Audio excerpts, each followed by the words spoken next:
Welcome everyone to the statewide clinical network conversation series for the Commission on Excellence and Innovation in Health. My name is Tina Harden and I am the Executive Director of Clinical Informatics and Innovation at the CEIH. Today's conversation series is chronic pain.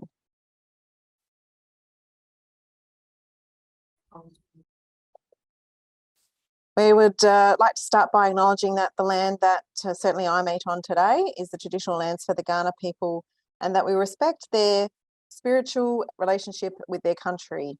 We also acknowledge the Kaurna people as custodians of the Adelaide region, and that their cultural and heritage beliefs are still as important to the living Kaurna people today.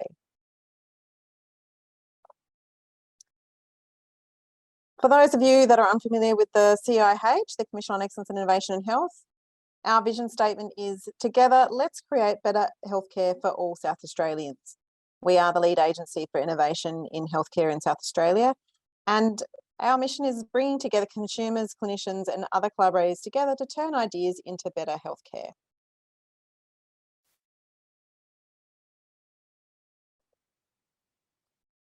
We have a range of portfolios within the CEIH to help us achieve this vision, and they include the clinical networks, obviously the feature of this conversation series, which aims to bring together clinicians from a range of health service organisations. We have a partnerships portfolio team, strengthening partnerships across the health sector to bring those great ideas to light. We have a PRM, so patient reported measures team, focusing on consumer and patient health outcomes and quality of life. Clinical informatics team, how we deliver insights to those working in and receiving healthcare, and an innovation team really helping us think about how we can do things differently and bring innovations from within and outside of health to how we deliver healthcare in the health system. Well, the CEIH statewide clinical networks, as I said, bring together a group of health professionals from a range of health service organisations, and focus on also having consumers and carers front and centre, and all to achieve high quality care in a particular clinical area. Each clinical network is overseen by a steering committee led by a clinical person, and in some cases a consumer lead as well. They really focus on building strong communities and building connections across and around that area of practice. And they bring a continuum of care, including private and public healthcare sectors, including local health networks, and focus on how solving those strategic and wicked problems that will lead to significant improvements in the health outcomes for South Australians. Each steering committee, as I said, each network is led by a steering committee, and they work together to develop a vision, goals and a work program for the network. There are eight CEIH statewide clinical networks: surgical and perioperative care, chronic pain, clinical genomics, adolescent transition care, cardiac care, urgent care, cancer and palliative care. The conversation series is occurring every Thursday at 1 o'clock throughout October and November in 2022. And of course, as you would be aware, we are recording these sessions, and they are will therefore be made available online so that you can view them whenever. It's really for us about creating a space to really enable the network to reach beyond their existing connections and expand and explore how the network can help and support and lead towards their vision. So I really encourage you to engage with this conversation series, and in particular with our wonderful Anne Burke, who's leading the conversation today. But in case you missed the previous two, we had the palliative care on the 6th of October, clinical genomics on the 13th of October, and of course, as I said, today is chronic pain. And we have another series of conversations around the other networks coming up over the next few weeks, as I said, throughout October and November.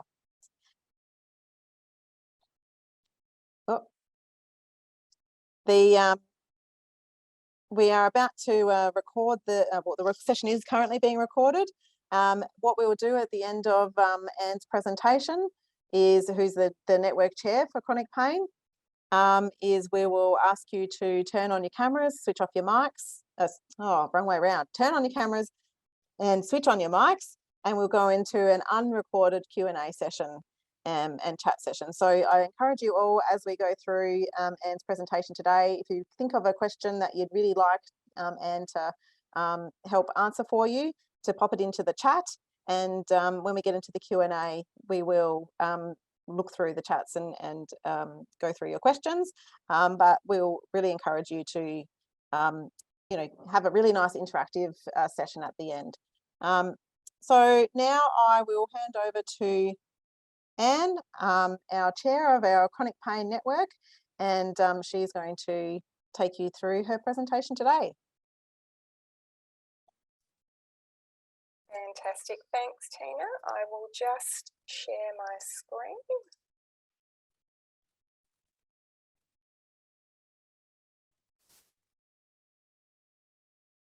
Take it, everyone can see that okay? Yeah, awesome, thank you. All right, well, as Tina said, my name is Anne Burke. I have the privilege of being the clinical lead for the South Australian Statewide Chronic Pain Clinical Network. So my task today is to give you a really quick update on some of our current projects and a little bit about the history of the network, and then really we're going to open it up, and I'm very keen to have quite a good chat in the last part of the session, answer your questions and get a little bit more involved. So thank you very much for taking the time out of your day to join me. Before I jump in, I would also really like to pay my respects to the traditional owners of the lands on which we meet. I'm also sitting here on Kaurna land, but I'm not sure around the screen if you're on Kaurna land or other countries. So if you're in other places, we also pay our respects to the traditional owners, past, present and emerging.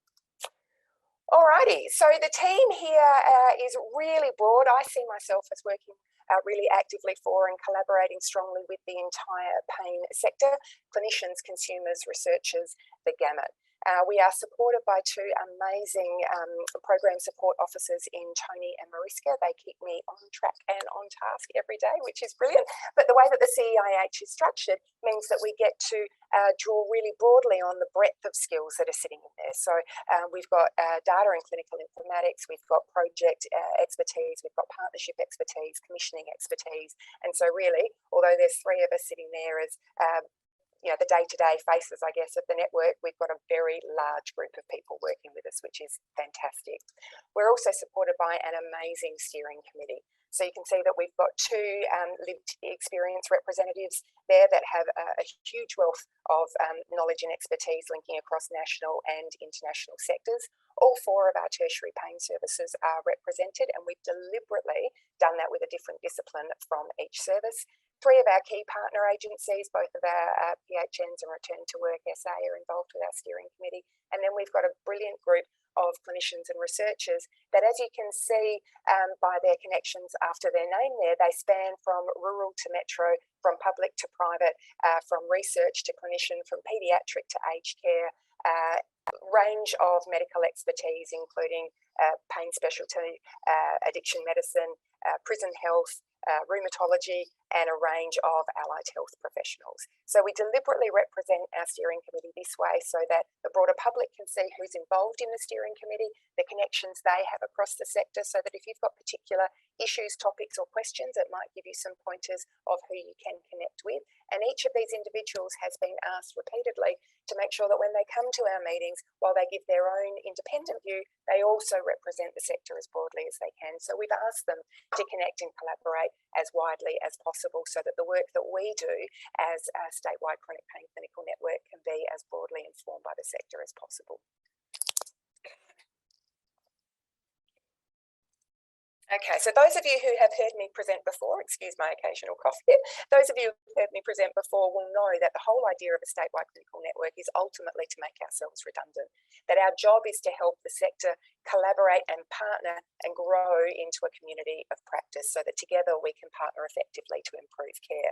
The pain sector, I've said for a long time across South Australia and Australia, is made up of some amazingly wonderful people, and they work as actively and as passionately as they can can to break down the silos within the system.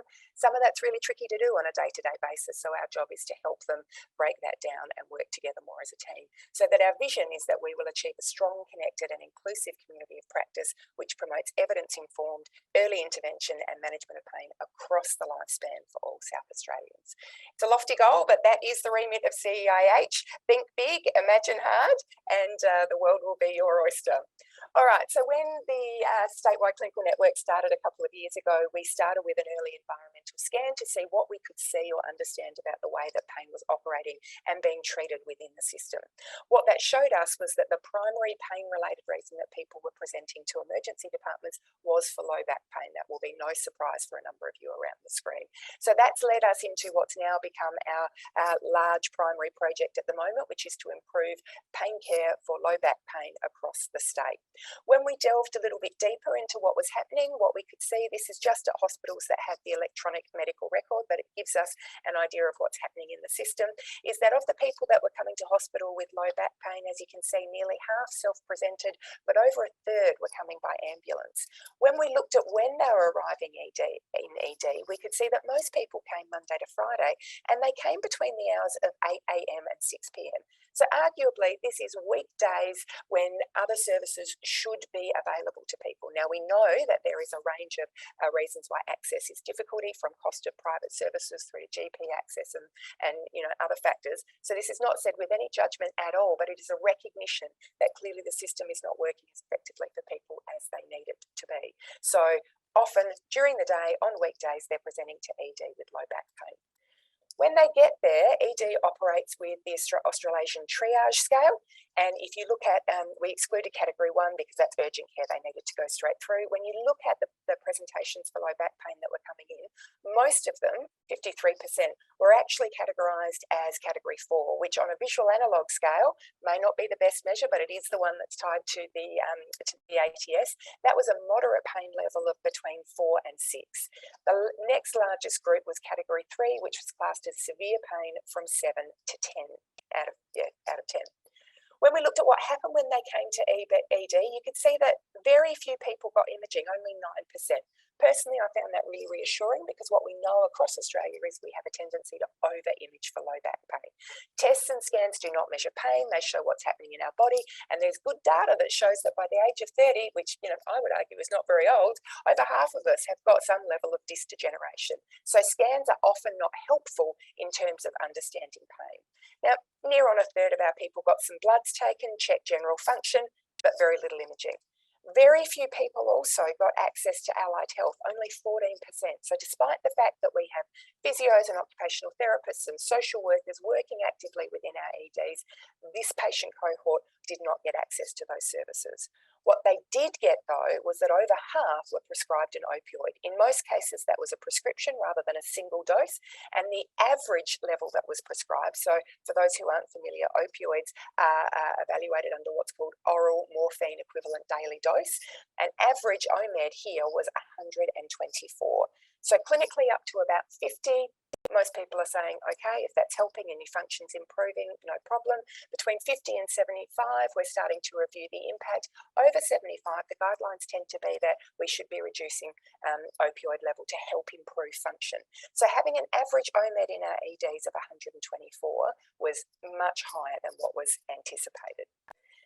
Almost 70% of people then got discharged home. So this says to me that people are coming to the emergency department waiting 2, 3, 4, 6, 8 hours to access care. And really, in most cases, the only care that they were able to access was a high opioid prescription and then be discharged home. When we looked at what that meant for the system from a costing perspective, when we looked at the number of cases that were category triage 3 and applied our case mix costing, category triage 4 and our case mix costing, and a loose calculation for SAS transfers based on around 10 kilometres, you could see that we were spending $3.5 million per annum for people just in the hospitals with the electronic medical record to access a long wait, little treatment other than an opioid prescription for low back pain. Now, I don't know about you, but that sounds like a lot of money for not what I would consider to be high quality care. This is not about the financial cost of the system, but it does create a lever for us that if we are spending this much to deliver this type of care, imagine what could happen if we could spend those funds differently. So the Statewide Clinical Network has formed a working group to reimagine the way that low back pain care is delivered in this state. The remit is broad, although the data that I've presented is primarily tied to emergency departments. We are planning everywhere across the touch points of the patient pathway, from community care through hospital systems and again on discharge. Now that project has just begun. It's nowhere near finished yet, so I can't tell you what the ultimate product would look like. But imagine if we could have something like a central point of referral where clinicians and consumers could access high quality information about pain care. People to be supported to be managed by their GP where that's appropriate, but to get ready community-based access to low intervention, early intervention care in the community when they need it. What would happen if that could be provided? What would happen if we could provide a community-wide education program to help people understand what pain's about and what it means and how to manage it more effectively? We think it could be a game changer, and so that's what we're working on. We've got a couple of levers in the system that help us right now. There has recently been the launch of the Low Back Pain Clinical Care Standard, which if you haven't seen it, check it out. That's an awesome document. We're able now to link with our safety and quality partners across SA Health, to do a gap analysis to understand how well the system is performing against those standards and then help our LHMs meet them more effectively. In order to do this, we need to create community services. 10 years ago, there was a review that was conducted that led to the disinvestment in a number of our community-based services. If we are to support people to access the care they need at the point that they need it without needing to go to ED, unless they should be in ED, then we need to create some community services. So that's going to be a commissioning piece for us. So once the pathway is written, we have no intention of writing a document that sits on a shelf. It's really important that once that's endorsed, consulted on, and collaborated with the sector, then what we need to do is start a commissioning piece to get these community services up and running. It's also going to rely on community education because our expectations, our understanding of pain and what pain means and whether it's okay to move and what sort of treatment I should seek is very much driven by our education and our understanding of pain. So we'll need to deliver that as well. The other piece that we've been working on over some time now is around opioid stewardship. So we held a sector workshop, a roundtable discussion on opioid stewardship in February this year. Unlike the low back pain project where we are leading most of that work, this project is one where we are partnering actively with a range of agencies. So at the end of the roundtable conversation, it was decided that a key activity for the clinical network was to cost up the top 5 impacts that opioid stewardship or poor opioid stewardship was having on the system. The reason that sat with us is because we're well supported by our data and clinical informatics team, and so we were in a position to be able to pull some of this information.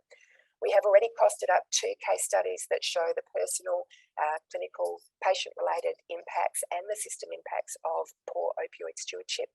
We've costed up opioid toxicity-related admissions and realised that the state is spending around $5.6 million per annum on people being admitted with opioid overdoses.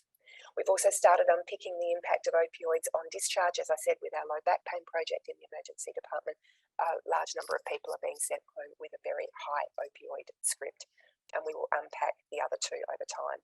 The reason that we're leaning so heavily on data is because health is spending a lot of money in a lot of areas. Sometimes what we'll need to do is commission new pieces of activity like our community services, but sometimes we're already spending this money within the system and we need to be able to spend it differently. So looking at the data and the information around how this works is helping us create levers to enact change.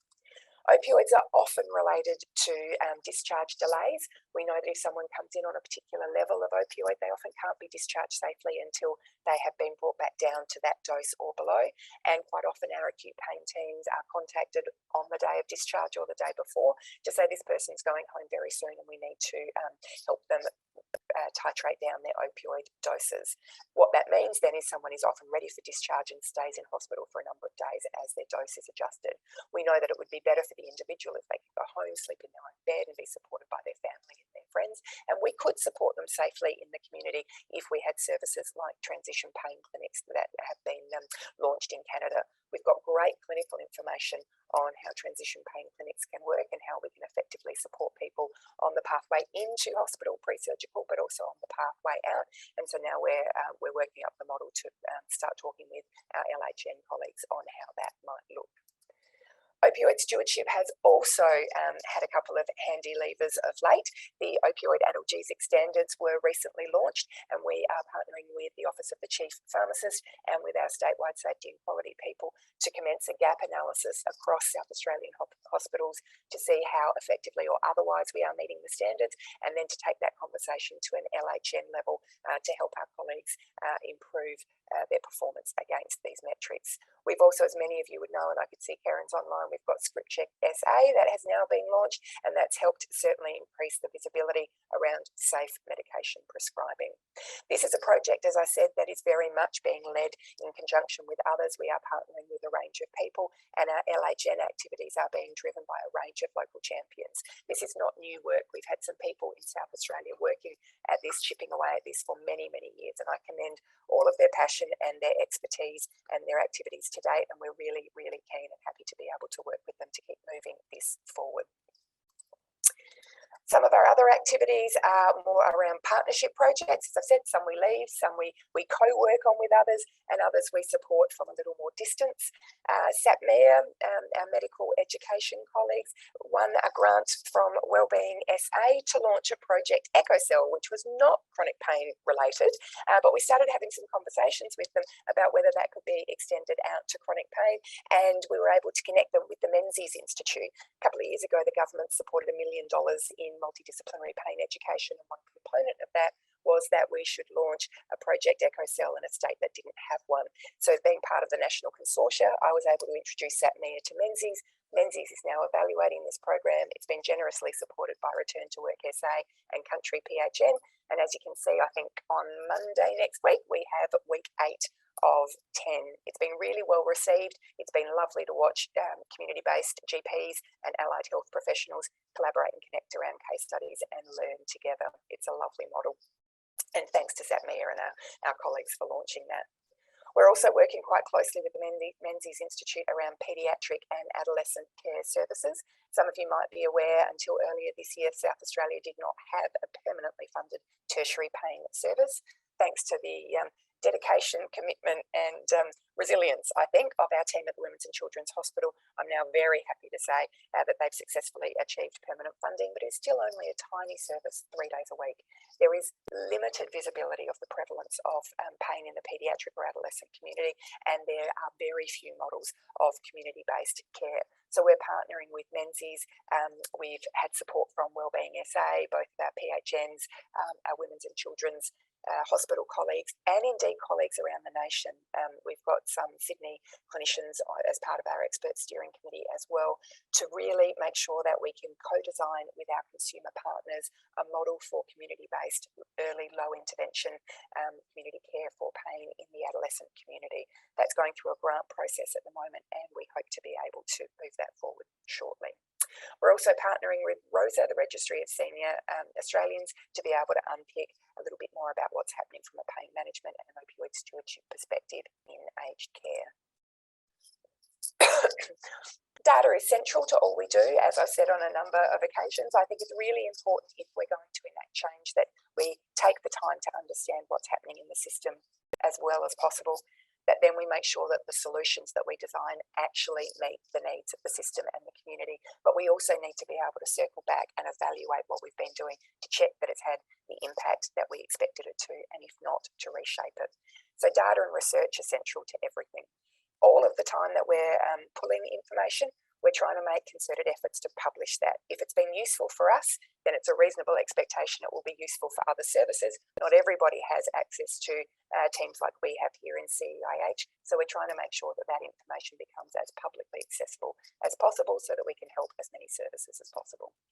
We're also trying to partner with a number of research projects. We've got some brilliant researchers and clinicians in this state that are doing amazing work, that are showing really good clinical impacts. But what often happens is that at the end of a grant funding program, they've shown clinical impacts, but without being able to show the system impact and demonstrate the financial lever, sustainable funding is not always achieved. So while they're doing the business that they do of delivering great research and evaluating their outcomes, we're trying to partner with them to help them understand where they may be able to better interact with the system to pull other information to support their projects. And as I said, ultimately our aim is to make ourselves redundant and to leave a strong and connected community of practice behind. So that requires fostering capability within the system. So CEIH has got a targeted system where they're helping upskill and develop all the members in the steering committee in ways that they see adds value for their business. But we're also working across the sector to add other pieces where we can. So the data team is coming with me up to Pain Star, which is a new initiative of the Australian Pain Society, in a couple of weeks. It's very exciting, the Pain School for Research and Translation, to talk with delegates there about how they might be able to build health system informatics into their research components. Two key future plans that we're working on. Excuse me for just a moment. As you can see, I had a head cold earlier this week. Two things that we're still working on. I firmly believe the pain sector does not well meet the needs of our Aboriginal and Torres Strait Islander community, and that's a key project that we want to move forward. We had started some work with colleagues in Narlan whose team got absorbed, as many people do, with the COVID response, and so just this week I've managed to pick that up again and start to move that forward. The other piece that we'll be looking at is workforce. If we are growing the range and the type and the number of services that deliver pain care across the state, we have in some pockets an ageing workforce in the pain sector here, so we need to make sure that we can train and upskill the workforce for the future. So things like where we can embed student clinics into the model, how we can expand our reach, even if those people don't go on to stay in dedicated pain services. The more people that work in community services, in health generally, that understand pain, the better it will be for the sector. So workforce is a key component of all that we are trying to achieve. That's us in a nutshell. Right to time, Tina. Please, these conversations really are evolving. None of this work is completed. The low back pain project is just starting. We are very keen that this is informed as much as possible by the views and thoughts of the sector. So please, there's a contact point for the Chronic Pain Statewide Clinical Network. There's a contact point for CEIH generally. Many of you on the screen know me. Feel free to reach out. I'm very keen for this conversation to be a start as opposed to an end. Thank you.